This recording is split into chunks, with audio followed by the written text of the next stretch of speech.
ஒரு சட்டப்பேரவை தேர்தலுங்கிறது பெரும்பாலும் பெரிய கட்சிகளை, ஆளும் கட்சிகளை, ஆண்ட கட்சிகளை அடையாளப்படுத்துறது, அவங்கள பற்றி பேசுறதாவே இருக்கு. ஆனால் அந்த ரெண்டு கூட்டணிகள்லையுமே சின்ன சின்ன நம்பிக்கைகளோட, சின்ன சின்ன எதிர்பார்ப்புகளோட கட்சிகளை துவங்கி பெரிய லெவலில் தனக்கு ஒரு அரசியல் இடம் கிடைக்கும்னு நினைச்ச சின்ன கட்சிகளை இந்த ரெண்டு பெரிய கட்சிகளும் தங்கள் சின்னத்தில் போட்டியிட வைக்கிறதன் மூலமா சிறிய கட்சிகள் மேலே எந்திரிச்சு வராமல் பார்த்துக்கிறாங்களா அப்படிங்கிற ஒரு கேள்வி தொடர்ந்து எழுந்துகிட்டு இருக்கு. அந்த கேள்விகளுக்கான பதில் நாம் இன்னைக்கு பேச இருக்கிறோம். ஆர்டிக்ஸோட ரேப் என்ன சொல்லுதுங்கிறது பார்க்கலாம். Rap please. சட்டமன்ற தேர்தல் நெருங்கி வரும் நிலையில் கூட்டணி கட்சிகளிடம் தொகுதி பங்கீட்டை துவங்கி நடத்தி வருகிறது திமுக. கூட்டணியில் இருக்கிற காங்கிரஸ், IUML, மனிதநேய மக்கள் கட்சி, மதிமுக ஆகிய கட்சிகளுடன் தொகுதி பங்கீட்டை சுமூகமாக முடித்திருக்கிறது திமுக.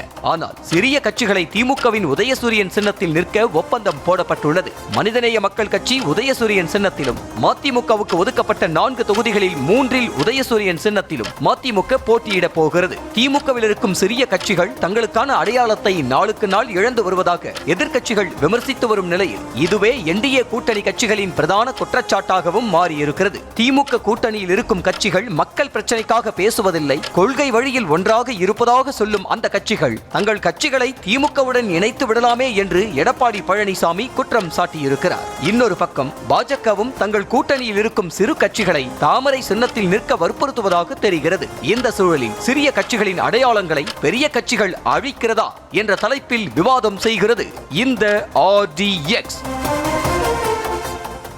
இரட்டை இலக்க எண்ணிக்கையில் கூடுதலான தொகுதிகள் வழங்க வேண்டும். நாங்கள் ஏற்கனவே கூடுதல் என்று சொல்லியிருக்கோம். பேச்சுவார்த்தை குழு போய் பேச்சுவார்த்தை நடத்தியிருக்காங்க.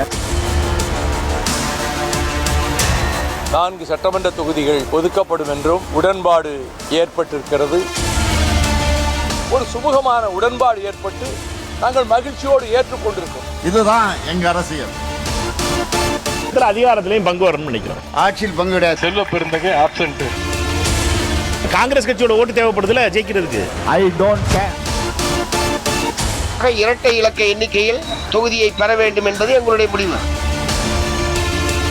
திராவிட மாடல் 2.0 உங்கள் ஆதரவோடு தொடரும். உங்களுடைய ஆசைகளுக்கெல்லாம் நான் தீனி போட முடியாது. வேற யாரும் எங்க முடிவு எடுக்க முடியாது. மக்கள் எதை கேட்டாலும் கொடுக்கிறார். கூட்டணி கட்சி கேட்டா கொடுக்க மாட்டாரா? 28 சட்டமன்ற தொகுதிகளும் ஒரு மாநிலங்களவை தொகுதியும் ஒதுக்கப்பட்டு இருக்கிறது.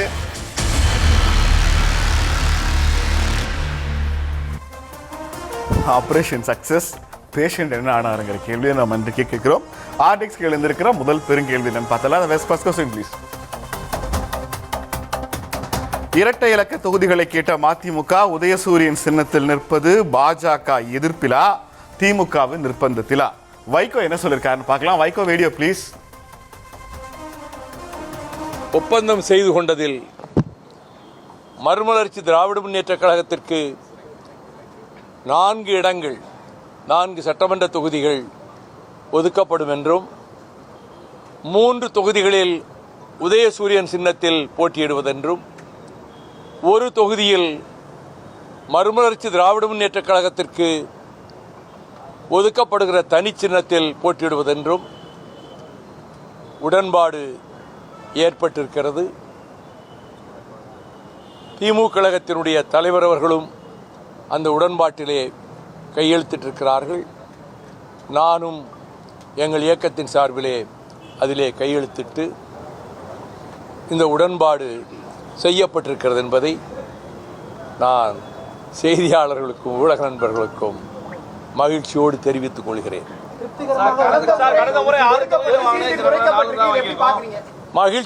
மகிழ்ச்சியோடு தெரிவிக்கிறதுல எல்லாம் அடங்கி போச்சு. கட்சியினுடைய பதிவை பாதுகாத்துக் கொள்வதற்காக கட்சி தனி சின்னத்தில் போட்டியிடும் ஒரு தொகுதி. அது அன்னைக்கு ரிட்டர்னிங் ஆபீசர்களை கொடுக்கணும். அப்படியெல்லாம் ஒண்ணும் இல்லை. சமரசம்ங்கிற பேச்சுக்கு இடம் இல்லை. இந்த தலைப்பை நந்தன் நம்மகிட்ட சொல்லும்போது அதில் அங்கிருந்த வார்த்தை நம்மளை ரொம்ப அஃபண்ட் பண்ணுச்சு.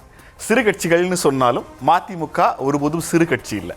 1991-96 ஜெயலலிதா பிரம்மாண்டமான வெற்றி பெற்று ஆட்சியில் பிடித்து ஏறக்குறைய ராஜீவ்காந்தியினுடைய கொலைப்பழி திமுக மீது சுமத்தப்பட்டு அந்த எதிர்ப்பையும் அந்த சவாலையும் திமுக எதிர்கொண்டிருக்கிற போதே திமுகவையே பிளந்து, செங்குத்தாக பிளந்து, கிட்டத்தட்ட 30க்கும் மேற்பட்ட மாவட்ட செயலாளர்கள் வைகோவோடு போடி உதயசூரியன் சின்னமும் அறிவாலயமும் கட்சியும் எனக்கு சொந்தம்னு அவர் பெரிய பரபரப்பை கிளப்பிய போது தமிழ்நாடு முழுக்க ஒரு பெரிய கவனத்தையும் பெரிய எதிர்பார்ப்பையும் ஆதரிப்பையும் பெற்றார் வைகோ. ஆனால் அந்த வைகோவினுடைய மதிமுக பிற்காலங்களில் ஒவ்வொரு இடங்கள்லையும் அவங்க எடுக்கிற முடிவுகள், அவங்க தேர்தல்களில் எடுத்த முடிவுகளில், அவங்க எடுத்த யூட்டர்ன்களில், அவங்க எடுத்துக்கிட்ட கொள்கைகளுக்கு அவங்க நேர்மாறாக நடந்துக்கிட்டதுலேருந்து நாம் இன்னைக்கு வரையறுக்கிற எல்லா சிறிய கட்சிகளும் நம்பர் அடிப்படையிலோ அல்லது அவங்க வெற்றி பெறுகிற அடிப்படையிலோ சிறிய கட்சிகளாக காட்சி தரலாம். ஆனால் இவை ஒருபோதும் சிறிய கட்சிகள் அல்ல. இன்னும் சொல்லப்போனால் மதிமுக பொதுச் செயலாளர் வைகோவுக்கு ஒரு நீண்ட அனுபவம் இருக்கிறது திராவிட இயக்க அரசியலில். கலைஞருக்கு பிறகு, மு.க. ஸ்டாலினுக்கு பிறகு ஒரு பெரிய திராவிட இயக்க மூத்த தலைவர் வைகோ. ஆனால் இந்த தலைவர்கள் தாங்கள் ஆரம்பிக்கிற கட்சிக்கான நேர்மையான அந்த கொள்கைகளுக்காக நின்றிருக்கிறார்களா? அரசியல் சூழல் ஒவ்வொரு தலைவரையும் ஏதாவது ஒரு வகையில் பணிய வைக்க முயற்சி பண்ணும். அந்த பணிவுக்கு ஒவ்வொரு தலைவர்களும் அவங்களோட ஜஸ்டிஃபிகேஷன் என்ன, நாம் எடுக்கிற இந்த முடிவு நம்முடைய கட்சியின் நலனுக்கு சரியானதுன்னு அவர்கள் வாக்காளர்களையும் நிர்வாகிகளையும் தொண்டர்களையும் நம்ப வைக்கிறாங்களா? அவங்களால நம்ப வைக்க முடிகிறதா? எந்த கொள்கைக்காக நம்ம ஒரு கட்சியிலிருந்து வெளியேறணுமோ அதே கொள்கையும் அதே சூழலும் நம்ம கட்சிக்கு வருங்கிற எதிர்பார்ப்பு வைகோவுக்கு இருந்துதாங்கிற பல கேள்விகள் இருக்கு. ஆனால் நம்ம இன்னைக்கு சிறு கட்சிகள்னு அடையாளப்படுத்துகிற எதுவுமே சிறு கட்சிகள் இல்லை. அவை ஒரு பொது நோக்கத்துக்காக, உயர்ந்த நோக்கத்துக்காக தொடங்கப்பட்டு கால ஓட்டத்தில் அவங்களுடைய தவறான முடிவுகளால் மக்கள் அவங்களை ஆதரிக்காமல் போனதுனால சில சாதிகளுக்குள்ளேயோ சில பிராந்தியங்களுக்குள்ளேயோ சில மத இன வாக்குகளுக்குள்ளேயோ அவர்கள் கட்சி சுருங்கி போதும். அந்த கட்சியை நம்பிக்கிட்டு இருந்த, அந்த கட்சியை தாங்கி பிடித்த தளக்கர்த்தர்கள், மாவட்ட செயலாளர்கள், கழக செயலாளர்கள் அவர்களை விட்டு ஒவ்வொருத்தராக பிரிஞ்சு போகிறதுமா அந்த கட்சி தானாகவே சுருங்கி போகிறது. ஒரு கட்சியை பெரிய கட்சியாக அங்கீகரிப்பதும் சிறிய கட்சியாக மாற்றுவதும் எந்த பெரிய கட்சியாலும் முடியாது. அது தமிழ்நாட்டில் வாக்காளர்களால் மட்டுமே முடியுங்கிற அடிப்படையில் இந்த சிறிய கட்சிகள் ஆன பிறகு அவங்களை எப்படி பெரிய கட்சிகள் அணுகிறாங்கிறத வேண்டாம் பேசலாமே தவிர, ஒரு பெரிய கட்சியை ஒருபோதும் இன்னொரு சிறிய கட்சியாக எந்த கட்சிகளாலும் தனித்து மாற்றிட முடியாதுங்கிறதா என்னோட ஒப்பீனியன். எஸ், கண்டிப்பாக நீங்கள் சொல்கிற மாதிரி அவரவர்களுடைய அந்த பலனுக்கு அவர்கள் செய்த செயல் தான் காரணமாக இருக்க முடியும். அதில் எந்த விதமான மாற்று கருத்தும் இல்லை. ஆனால் மதிமுக ஆரம்பிக்கப்பட்ட பொழுது என்ன கொள்கைக்காக, கோட்பாடுக்காக ஆரம்பிக்கப்பட்டது, அந்த கேள்வி நீங்களும் எழுப்பியிருந்தீங்க. இன்னைக்கு அவர்களுடைய நிலை என்னவாக இருக்கிறது? வாரிசு அரசியலுக்கு எதிராக தங்களுடைய நிலைப்பாடை அவ்வளவு தீர்க்கமாக அவ்வளவு மேடைகளில் பேசின வைகோ அவர்கள் இன்றைக்கு அவருடைய கட்சியில் என்ன செயல்பாடுகளுக்கு கீழாக இருக்கிறார்? இல்லை ஒருவேளை இந்த கொள்கையில் அந்த தலைமை கட்சியும் ஒத்து போகிறனால இந்த கொள்கை உடன்பாடா அப்படின்ற ஒரு கேள்வியும் ஏற்படுது. இன்னொன்று, மதிமுகவினுடைய கடந்த கால செயல்பாடுகள் இன்றைய நிலை காரணமான கண்டிப்பாக அது ஒரு காரணமாக இருக்கலாம். இன்னொன்று, 2010 அவங்களுடைய அந்த கட்சியினுடைய நிலை என்ன அப்படின்றதும் கேள்விக்குள்ளாகுது. அவர் அளித்த பேட்டியில் கூட மகிழ்ச்சியாக நான் ஏற்றுக்கிட்டேன், மகிழ்ச்சின்றதுக்குள்ளே எல்லாமே அடங்கிருச்சு அப்படின்னு சொல்கிறாரு. ஆனால் அவருடைய மகன் துரை வைகோ அவர்கள் அந்த சொந்த சின்னத்தில் களம் காண்பது, அதில் இருக்கக்கூடிய உணர்ச்சியை மேடையில் கண்ணீர் மல்க அவர் பேசின காட்சிகளை இன்றைக்கு யாரும் மறுக்க முடியாது. இது போன்ற தலைப்பு நம்ம எடுக்கிறப்பெல்லாம் உடனடியாக நினைவுக்கு வர்றது துரை வைகோ அன்னைக்கு பகிர்ந்து கொண்ட அந்த கருத்துக்கள் தான். அதாவது இதற்கு மேலே அழுத்த வேணாம், எங்களுக்குன்னு சுயமரியாதை இருக்குது. அப்போ அந்த தனி சின்னத்தில் அவர்களுக்கான அந்த கட்சி, அந்த சின்னத்தில் மக்களை சந்தித்து அதில் பெறக்கூடிய வெற்றி, அது ஒரு கட்சி ஆரம்பித்து அதை நடத்தும் பொழுது அவர்களுக்கு எவ்வளோ பெரிய உணர்வு ரீதியான கனெக்டாக இருக்குது அப்படின்றத அவர் பேசும் பொழுது தெரிந்து கொள்ள முடிந்தது. இது கட்சி இதையெல்லாம் தாண்டி அந்த அழுத்தங்களுக்கு உட்பட்டு வெளியே வந்து அதை போராடி வாங்கி அதில் போட்டி காண்றப்போ ஓகே, அந்த அழுத்தத்துக்கு அவங்க ஆட்படுறாங்களா? நம்ம சொல்கிற மாதிரி சிறிய கட்சி ஆயிடுச்சா, இல்லை களத்தில் அவங்களுடைய செயல்பாடு இதெல்லாம் கேள்விக்குள்ளாக்குனாலும் தொடர்ந்து இயங்குறாங்க. ஒரு பெரும் கட்சிகள் இருக்கிறப்போ, அதாவது இப்போது இன்னைக்கு கணக்குப்படி எடுத்துக்கிட்டோம் அப்படின்னா 2 பெரும் கூட்டணிகள் இருக்காங்க. இந்த பக்கம் கிட்டத்தட்ட 20க்கும் மேற்பட்ட கட்சிகள் இருக்காங்க. தனித்து அவங்களாலே இயங்க முடியுமா அப்படின்னா முடியாது. அப்போ யார் பெருசு யார் சிறுசு, தனித்த களம் கண்டு பெரும்பான்மையை நிரூபிக்க முடியாத அவர்கள் கூட இருக்கவங்களை எந்த ரீதியில் நசுக்கிறாங்க அப்படின்றதையும் அதையும் சேர்த்தே நம்ம பேச வேண்டியதாக இருக்கும் அப்படின்னு தான் பார்க்குறேன். ஏன்னா அவங்களால எல்லா தொகுதிகளிலும் எல்லா இடங்களையும் அவங்களுக்கு பலம் இல்லாதப்போ தான் இது போன்ற கட்சிகள் அவங்களுக்கான வாக்கு டிரான்ஸ்ஃபர் இதெல்லாமே நடக்குது. ஆனால் அவங்க இடத்துல இருந்து அவங்க பேசுறது, அதாவது இன்னைக்கு தொகுதி பங்கீடு மகிழ்ச்சியாக இருக்கும் அப்படின்னு சொல்லக்கூடிய பெரும்பாலான கட்சிகள், குறிப்பாக இந்த தொகுதி பங்கீட்டுக்கெல்லாம் முன்னாடி மனிதநேய மக்கள் கட்சியில் இத்தனை தொகுதிகள் கேட்போம், குறிப்பாக தனி சின்னம், அதாவது எந்த கட்சிகளும் இடங்களை தாண்டி அந்த தனி சின்னம் அப்படின்றத முன்னிலைப்படுத்துகிறாங்க. என்னன்னா ஒரு கொள்கைக்காக, ஒரு நிலைப்பாட்டுக்காக ஒரு கட்சி துவங்குறோம், அதனுடைய செயல்பாடுகள், அதை தாண்டி அது அங்கீகரிக்கப்பட்டதாக அதில் வர சலுகைகள் என்ன, அதையெல்லாம் தாண்டி தாங்கள் ஒரு அங்கீகரிக்கப்பட்ட கட்சி அப்படின்றதுல அதில் அவங்களுக்கு கிடைக்கக்கூடிய ஒரு பெருமை இருக்கு இல்லையா? அதையும் தாண்டி அதாவது இந்த எலெக்ஷனில், அதாவது விசிகாவுக்கு கிடைச்சது பல கட்சிகள் இழக்கிறாங்க அப்படின்றப்போ அடுத்து வரக்கூடிய தேர்தலில் அதை பெற முனைகிறது அப்படின்ற ஒரு இது இருக்கு. இருக்க கட்சிகள் ஆளும் தரப்பாக வர்றதுக்கான அவங்களுடைய முனைப்புகளை அவங்க முன்னெடுக்கிறாங்க. ஆனால் இது போன்ற சிறு கட்சிகள்ன்ற இடத்துக்கு நகர்ந்துட்டவங்க மீண்டும் கட்சிகள் அங்கீகரிக்கப்பட்ட கட்சியாக மாற்றுவதற்கும் தங்கள் சின்னத்தில் தங்களுக்கான சக்தியை உணர்றதுலையும் அவங்களுக்கும் ஒரு உணர்வு இருக்குது அப்படின்றத துரை வைகோ பேசின அந்த மேடையிலேயே உணர முடிந்தது. அதாவது பாஜக எதிர்ப்பில் அவங்க எடுத்துக்கிட்ட அந்த கொடுத்த இடங்களை அவங்க எடுத்துக்கிட்டது வந்து பாஜக எதிர்ப்பில் இல்லை திமுகவோட நிர்பந்தத்திலா அப்படின்றதான் கேள்வியாக இருக்குது. ஸோ அவங்க கூட்டணியில் இருக்கிறது வேணால் பாஜக எதிர்ப்பில் இருக்கலாம். ஆனால் இந்த 4 இடங்களை எடுத்துக்கிட்டது வந்து கண்டிப்பாக திமுகவோட நிர்பந்தத்தால் தான் இருக்கும் அப்படின்றது என்னோட பார்வை. அடுத்த கேள்விக்கு போகலாம். Second question please. மனிதநேய மக்கள் கட்சி மற்றும் மதிமுக பாணியில் தான் மற்ற கூட்டணிகளிடமும் திமுகவின் தொகுதி பங்கீடு நடைபெறுமா? ஜவாஹிருல்லா எனக்கு என்ன சொல்லிருக்காருன்னு பார்க்கலாம். Jawahirullah video please. மனிதநேய மக்கள் கட்சிக்கு வருகின்ற சட்டமன்ற தேர்தலில் 5 இடங்கள் தர வேண்டும் என்ற ஒரு கோரிக்கையை முன்வைத்திருக்கிறோம். அதை தொடர்ந்து நிச்சயமாக பேச்சுவார்த்தைகளில் வலியுறுத்துவோம். சார், தேமுதிக வருகை வந்து மகிழ்ச்சி அளிக்குன்னு சொல்றீங்க. எப்படி கூட்டணி கட்சி எல்லாமே கூடுதல் தேமுதிக வரும்போது எப்படி கூடுதல் எப்படி அதையெல்லாம் மிக தெளிவாக கையாளக்கூடிய திறன் திராவிட முன்னேற்ற கழகத்தினுடைய தலைவர் தளபதி மு.க. ஸ்டாலினுக்கு உண்டு. அவர் சிறப்பாக இதை கையாளுவார். தற்போதைக்கு நாங்கள் 5 தொகுதிகளில் வலியுறுத்தி கேட்போம். கடந்த தேர்தலில் 2 தொகுதிகளில் போட்டியிட்டு 2 தொகுதிகளிலும் நாங்கள் வெற்றி பெற்றோம். மதிமுகவை மாதிரியே இஸ்லாமிய கட்சிகளுக்கும் இதே விதமான வாதம் பொருந்துமான பொருந்தால். இந்தியா சுதந்திரத்திலிருந்து தொடர்ச்சியாக தமிழ்நாட்டில் இயங்கிக் கொண்டிருக்கிற ரொம்ப மிகப்பெரிய முஸ்லீம் கட்சி இந்திய யூனியன் முஸ்லீம் லீக். ஜெய் பாகிஸ்தான், பாகிஸ்தானுக்கு போகணும்னு சொல்லிட்டு இருந்தபோது வந்தே மாதரம்னு சொன்ன இந்திய முஸ்லீம்களினுடைய பிரதிநிதிகள் இந்திய யூனியன் முஸ்லீம் லீக் அவங்க திராவிட முன்னேற்ற கழகத்தோடு தொடர்ச்சியாக பல தேர்தல்களில் கூட்டணி வச்சிருக்கிறாங்க. தொடர்ந்து தேர்தலை சந்திச்சுட்டு இருக்கிறாங்க. வகுப்புவாத கட்சிகள் என்ன சொல்ல போனால் வலதுசாரி எழுச்சி இந்தியாவில் உருவான பிறகு சிறுபான்மையினரை பாதுகாக்க வேண்டிய கடமை எல்லா முற்போக்கு சக்திகளுக்கும் இடதுசாரி சக்திகளுக்கும் பெரியார் இயக்கங்களுக்கும் இருந்துச்சு. அதன் அடிப்படையில் அவங்க நிறைய வேட்பாளர்களை தங்கள் கூட்டணிகளிலிருந்தே தங்கள் கட்சிகளிலிருந்தே நிறுத்துறாங்க. ஆனால் அதனுடைய போதாமை அது பத்தாதது தொடர்ச்சியாக பாஜகவுடைய எழுச்சி இஸ்லாமியர்களுக்கான சிறுபான்மையினருக்கான ரெப்ரசன்டேட்டிவை சட்டமன்ற நாடாளுமன்றங்களில் கொடுக்க வேண்டிய தேவை இருந்துச்சு. இந்த தேவையை அப்போது களத்தில் இருந்த இஸ்லாமிய இயக்கங்களால் முழுமையாக செய்ய முடியலை. அப்புறம் சாஹிப் காயிதே மில்லத் மாதிரி எல்லோருக்கும் சமத்துவமான அரசியல் பேசிக்கிட்டு இருந்த இஸ்லாமிய தலைவர்கள் இருந்து ரொம்ப முரட்டுத்தனமாக பாஜகவை எதிர்க்க வேண்டிய கட்டாயத்துக்கு தள்ளப்பட்ட இஸ்லாமிய இளைஞர்கள் நிறைய பேர் ஒன்றிணைஞ்சு நிறைய கட்சிகளை உருவாக்க தொடங்கினாங்க. இந்த சிறுபான்மையினர் தொடங்குகிற கட்சிகள் அவங்கள தற்காத்துக்கிற அரசியல்லையும் தமிழ்நாட்டிலையும் இந்தியாவிலையும் தங்களோட சர்வைவல் ஆஃப் த ஃபிட்டஸ்டுக்காக இந்த இயக்கங்களை உருவாக்குறாங்க. இந்த இயக்கங்களுக்கு இருக்கிற ஒரே வாய்ப்பு என்பது ஒரு இஸ்லாமிய அடையாளத்தோடு எல்லோருக்குமான அரசியல் கட்சியாக இருக்க முடியும்னு அவங்க நிரூபித்தாலும் எத்தனை வாக்காளர்களால் அதை ஏற்க முடியுங்கிற கேள்வி திரும்ப திரும்ப வருகிறது.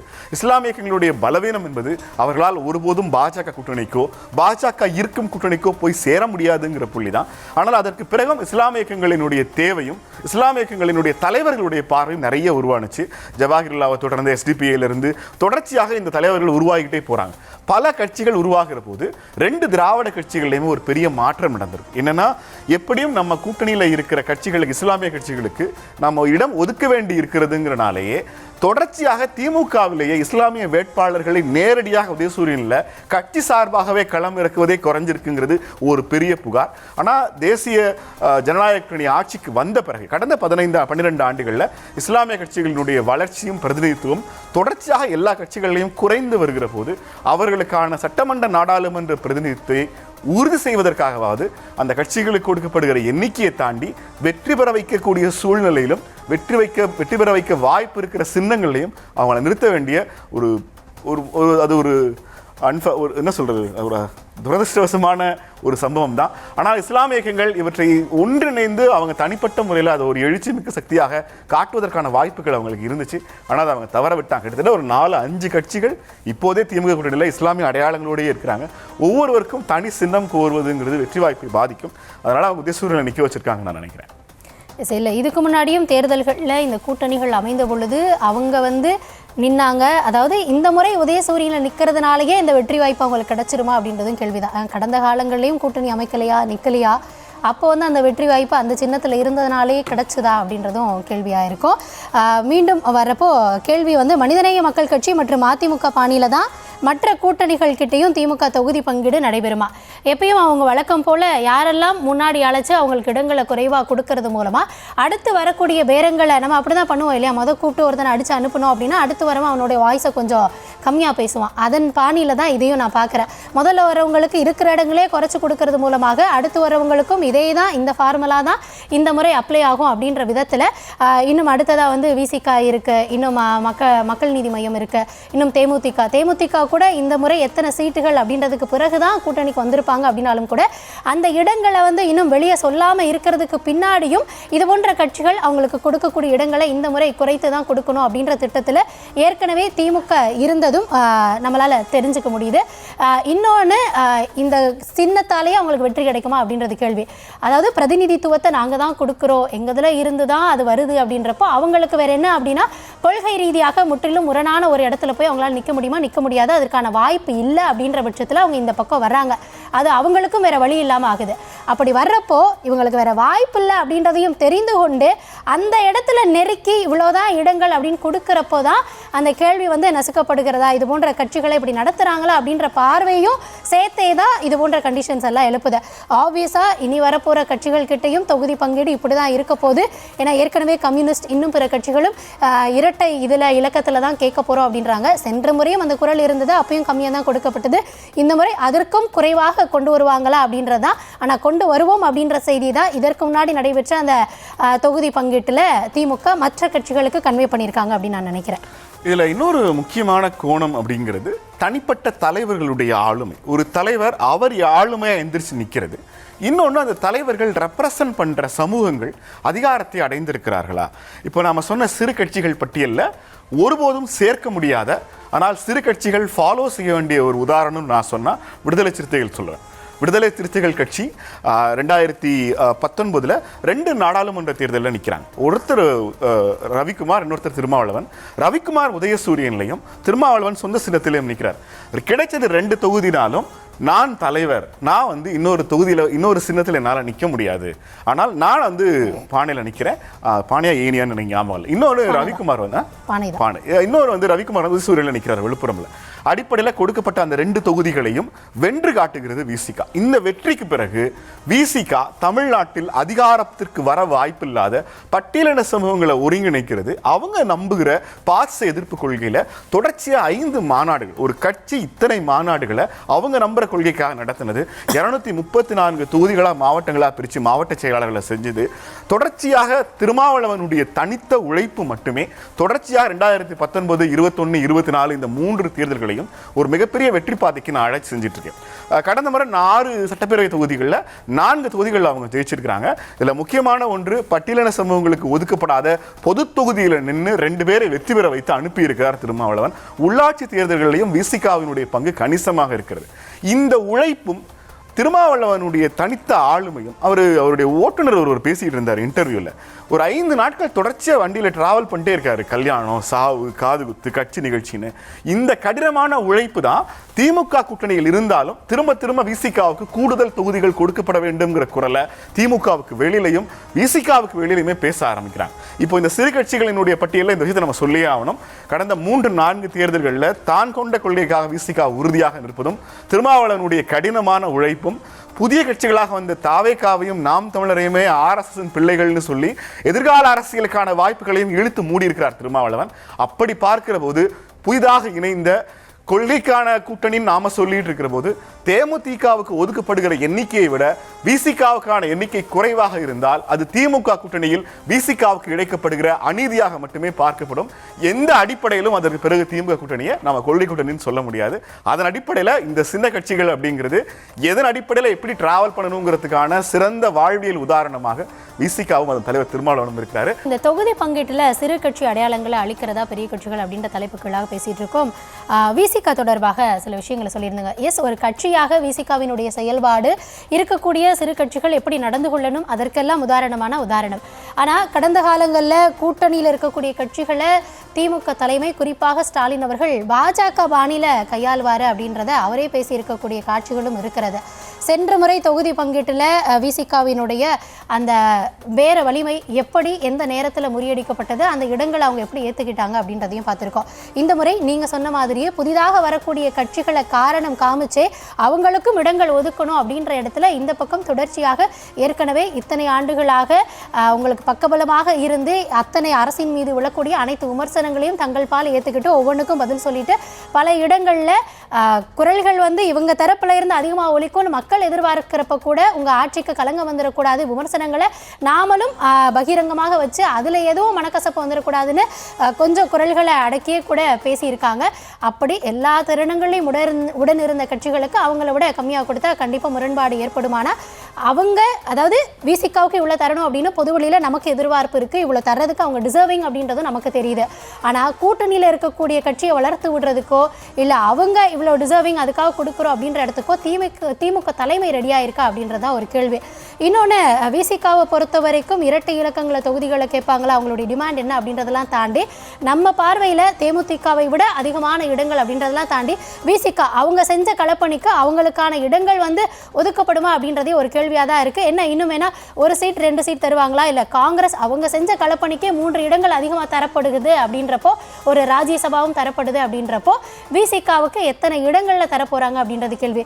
இன்னொரு விஷயம், இந்த இடங்களை ஒதுக்குறப்போ சென்ற முறை கட்சிகள் போட்டியிட்டது அதில் வெற்றி சதவிகிதம் அப்படின்லாம் பார்த்து கொடுக்குறப்போ சேம் அதே கேள்வி அவங்களும் கேட்பாங்க இல்லையா. திமுக 188 இடங்களில் களம் கண்டாங்கன்னா 133, அப்போ அவங்களுடைய பர்சன்டேஜ் எவ்வளவா இருக்குது, அப்போது நாங்களும் அந்த அளவுக்கு இருக்கிறோம் அப்படின்றப்போ அந்த இடங்களை தருவாங்களா அப்படின்றது கேள்வி. களத்தை யார் தயார் செஞ்சுருக்காங்க, அவங்களுடைய களப்பணிகள் இதெல்லாம் வச்சு பார்க்குறப்போ விசிகாவுக்கு எத்தனை இடங்கள் வரும் அப்படின்னு தெரிஞ்சுக்கிறதுக்கு நானுமே ஆர்வமாக இருக்கேன். எஸ், நெக்ஸ்ட் கொஸ்டின் போகலாம். கூடுதல் தொகுதிகளில் பாஜக போட்டியிட என்டிஏவின் சிறு கட்சிகளை தாமரையில் போட்டியிட வலியுறுத்துமா அப்படின்றதான் கேள்வியாக இருக்குது. டிடிவி பேசியிருக்காரு, பைட் என்னன்றதை பார்க்கலாம். என்னதான் நாங்கள் 8 வருஷமாக கூட்டணி இருக்கேன்னு சொன்னாலும் காங்கிரஸ் திமுக கூட்டணி எப்படியெல்லாம் எவ்வளவு அளவுக்கு அதில் ஸ்ட்ரெயின்டு ரிலேஷன்ஷிப், எவ்வளவு வார்த்தை போராட்டம் இதெல்லாம் நடந்துச்சு. அது மாணிக்கம் தாக்கூர் மாதிரி இன்னும் சக்கரவர்த்திங்கிறவரெல்லாம் எந்த அளவுக்கு அதை பேசி திமுக எந்த அளவுக்கு அதையெல்லாம் அவருக்கு எதிராக அமைச்சர்களும் மாவட்ட செயலர்களும் பேசுகிறாங்க தெரியும். அதே மாதிரிலாம் எதுவும் இல்லாமல் சுமூகமாக முடிப்போம், ப்ராப்பராக முடிப்போம். இது டிலே இல்லை, உரிய நேரம். அவர் ஹோம் மினிஸ்டர் அவர்களும் பல வேலைகளில் இருக்கிறதுனாலையும் அண்ணன் இபிஎஸ் அவர்களும் பேசி சுமூகமாக எல்லாம் இருக்காங்க. அமமுக மாத்திரம் எல்லா கட்சிகளுக்கும் உரிய இடங்களை சுமூகமான முறையில் எல்லோரும் பேசி முடியும். அதே போல் அந்த கூட்டணியில் இருக்கக்கூடிய அன்புமணியும் பேசியிருக்காரு. கூடுதலாக சந்தோஷம் நான் பட்டிருப்பேன்.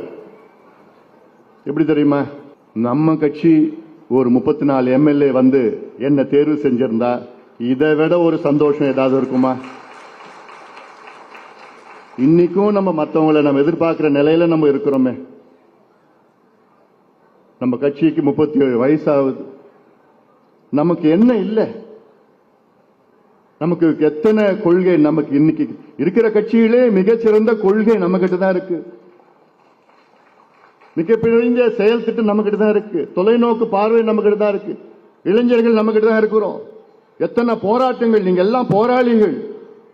தமிழ்நாட்டில் எவ்வளவு சாதனைகள் நம்ம செஞ்சிருக்கிறோம். ஆனா இன்னைக்கு மற்றவங்களை நம்பி ஒரு மாநிலங்களவை உறுப்பினர் நம்ம நம்பி நம்ம இருக்கிற சூழல் நம்ம வந்திருக்கிறோம். 37 வயசு நம்ம கட்சி, இன்னைக்கு நம்ம கட்சிக்கு ஒரு அங்கீகாரம் கூட கிடையாது. நமக்கு பிறகு தொடங்கின கட்சிகள், ஒண்ணுமே இல்லாத தமிழ்நாடு எதுவும் செய்யாத கட்சிகள்லாம் இன்னைக்கு அங்கீகாரம் கிடைச்சிருக்கு.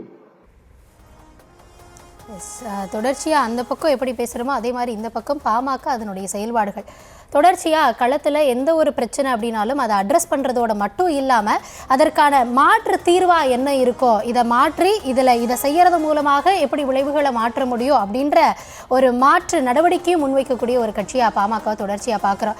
இன்னொன்று, ஒரு பேரலாக ஒரு கவர்மெண்ட் என்ன செய்யுமோ அது போன்ற நடவடிக்கைகளை எப்படி சாத்தியப்படுத்த முடியும் அப்படின்றதையும் பாமக தொடர்ச்சியாக பல நேரங்களில் பல தருணங்களில் பல ஆண்டுகளாகவே செஞ்சிட்ருக்காங்க.